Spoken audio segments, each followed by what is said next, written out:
Ciao guys, welcome back here on the channel. Ready. It's gonna be a very busy end of the window, and so we will be back with the live streams as well. We will be updating you on everything on the transfer market. Meanwhile, guys, remember, time is running out, the window closes, and now with crypto is gonna be a completely different story because you can continue trading and investing real time, 24/7, 7 days a week, all year round, and so you need a platform that can keep up. And here we go. That's Kraken, the platform I trust. I'm not alone. 15 million people worldwide using Kraken. This video is powered by Kraken, this live stream. And so go to kraken.com/Fabrizio, get Kraken. This is the opportunity. But the opportunity in the market is for several clubs because there are many movements, many news. And so we are here together today. 4:30 in Italy, 3:30 in England, to keep you posted on all the latest. It's been a big night with the big bomb of Xavi Simons going to Tottenham.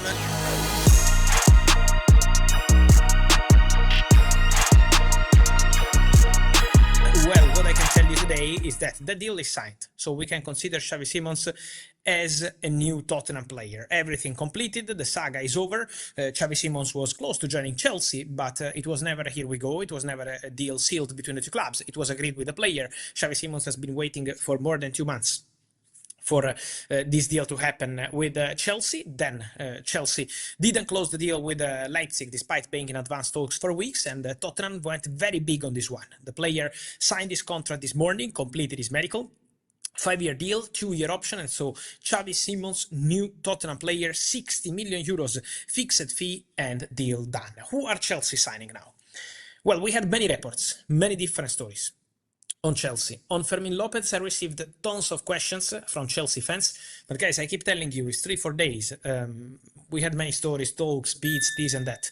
Chelsea are interested, they like the player. Chelsea spoke to the agents, stop. That's it. That's what I'm told that happened since 3-4 days ago when all these rumors started on Fermín López. At the moment, a very quiet situation around Fermín. Nothing really imminent with Chelsea, as far as I'm aware. So I've never been told that Fermín was the alternative to Xavi Simons. I did a video last night telling you the world doesn't end at Xavi Simons and Fermín López. And now we have, guys, here we go, almost imminent for Chelsea, because Chelsea are closing in on a deal to sign Facundo Buonanotte from Brighton. The agreement is very close between the two clubs. Let me clarify. First step, Buonanotte was never a deal for Strasbourg. I saw some reports and some of you saying, we were signing the player for Strasbourg. Not true. From what I'm hearing, the deal for Facundo Buonanotte to Chelsea has always been for Facu to go to Chelsea, never in consideration to go to Strasbourg. Also because the player had the possibility to go to Borussia Dortmund, to go to Roma, to go to Leeds, several possibilities. He was never going to join, with all respect, Strasbourg. So Chelsea entered the race very strong. It's going to be an initial loan. Now they are discussing the terms of the future buy for Facundo Buonanotte. The player has already agreed personal terms with Chelsea, and so Chelsea going very big for Facu Buonanotte, trying to close this deal as soon as possible, convinced about the quality of the player. And so at the moment, for Fermín López, guys, I'm not aware of conversations ongoing. I'm not aware of discussions ongoing with at this stage with Chelsea in terms of negotiations club to club, in terms of bids, but I'm aware of Chelsea closing in on this deal for Facundo Buonanotte. A big exclusive story from this afternoon out of nowhere, reports coming, and we had this opportunity to break the story on Facundo Buonanotte and Chelsea. Garnacho is in London. Garnacho completed the first part of his medical, now time to sign his contract, a 7-year deal at Chelsea for Alejandro Garnacho, £40 million plus 10% sell-on clause to Manchester United, so everything is agreed. Meanwhile, Manchester United continue to work also on the exit of other players, including Antony, with strong interest from Betis, so working on several topics, working on several things, but for sure this is a concrete story regarding the situation of also Manchester United outgoings with Antony and Betis, and with the situation of Alejandro Garnacho becoming today a new Chelsea player. I also wanted to touch today, guys, on Arsenal, because on Arsenal we have something important to say, and this regarding the situation of Hincapié. The deal is about to happen. So Arsenal are at the final stages of the negotiation for Piero Hincapié, and the here we go is expected very soon for the Ecuadorian defender to leave Bayer Leverkusen and join Arsenal. The big news of the morning is that Bayer Leverkusen accepted Arsenal formula loan with obligation to buy. Why is this important? It's still going to be a permanent transfer in the future, but allows Arsenal not to pay immediately the fee close to the release clause, 60 million euros. Now, when you trigger a release clause, you have to pay almost immediately. When you do a loan with obligation to buy, you can start paying the major part of the fee from the next year, from 2026 in this case. And so for Arsenal, it's the perfect solution financially. So Arsenal decided to go very big. Arsenal have an agreement since a few days ago with the player. I've been telling you here on the channel on YouTube every single day that this was advancing and advancing and advancing.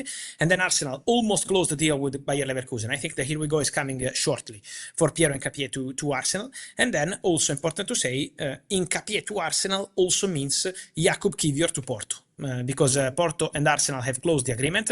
The total package between the fixed fee, 2 million euros, the 2 million euros as loan fee, 17 million euros as obligation to buy, 5 million euros as add-ons, plus the sell-on clause, and something that is almost guaranteed in this sell-on clause. Let's say that Arsenal have minimum guaranteed from the Kiwior deal on loan with obligation to buy something close to 27 million euros for Jakub Kiwior. So agreement done with the player, ready to fly to Portugal as soon as the documents will be signed between the two clubs.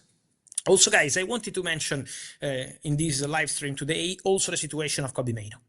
I think it's important to touch again on Kobbie Mainoo because we are in front of a situation, really special situation.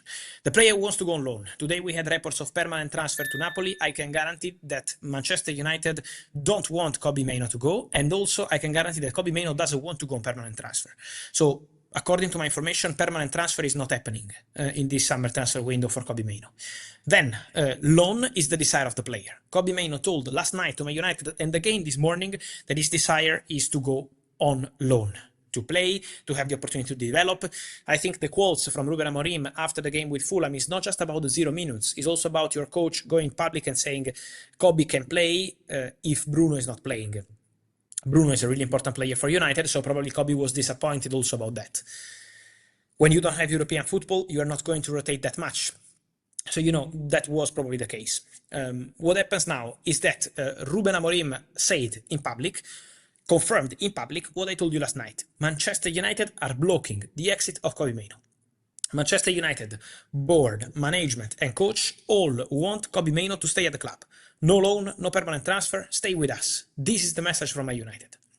Now, Kobbie Mainoo wants to go on loan, so that's why I told you no panic a few days ago, because Man United really want to keep the player, and Amorim went public saying this cannot happen. We need Kobbie and we want Kobbie to stay. So now let's see how they're going to fix the situation. There will be conversations in the next hours again between Kobbie Mainoo and Manchester United, between Kobbie Mainoo and Ruben Amorim. But for sure, this is one of the big stories to follow because the player wants to go, wants to play. It's also about the World Cup. There is a World Cup in 1 year and Kobbie Mainoo wants to be there. At the Euros, it was fantastic. So he wants to be there for England. And so imagine about this opportunity and not playing at Manchester United for Kobbie is tough, is different, and it's very difficult. So Kobbie keeps pushing to go on loan, but Man United are closing the doors and they really internally don't believe there is any chance for Kobbie to go. Let's see what happens. What I can tell you behind the scenes is that more than 10 clubs, around 15 clubs, called the camp of Kobbie Mainoo asking for a potential loan. So imagine, I think for Man United, this is also showing how they cannot lose this kind of player. Let's see what's going to happen in these conversations, but for sure, Kobbie Mainoo case is going to be one to watch with Man United insisting in public and in their private conversations about the intention to keep Kobbie Mainoo at the club. So let's follow all these situations. Let's follow the here we go. Piero Hincapié to Arsenal, Facundo Buonanotte to Chelsea, Xavi Simons is going to be official, Garnacho is going to be official. So many things to follow in this crazy day. And as always, let's stay together here on the channel. Thank you guys. I will see you soon.